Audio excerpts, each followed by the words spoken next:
Mambo ni vipi msikilizaji na mtazamaji ambao unakuwa unanifuatilia kwa hivi sasa? Naamini kwamba unaendelea na majukumu yako kama ilivyo ada, usio bana.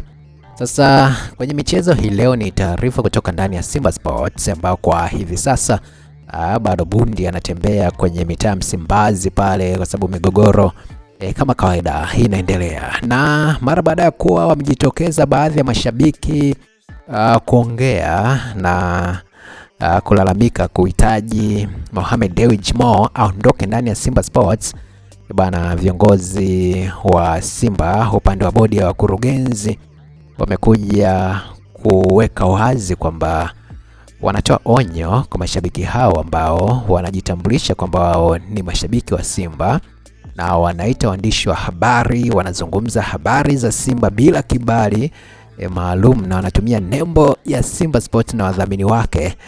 Bana, bodi ya wakurugenzi mwataka mashabiki hao waweze kukoma tabia hiyo mara moja kabla hatua kali za kisheria hazijachukuliwa.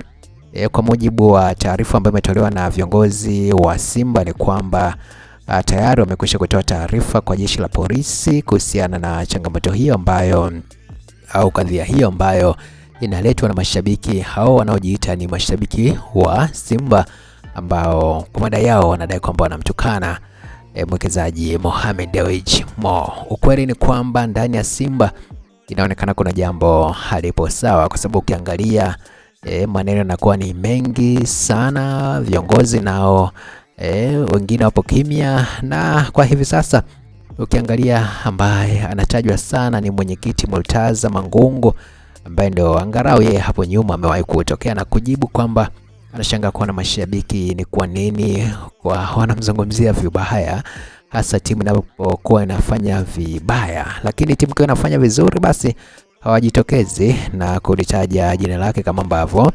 wanafanya kwenye mambo mabaya. Lakini yote kwa yote hiyo ni ishara kwamba ndani ya Simba bado kuna bundi anazingia.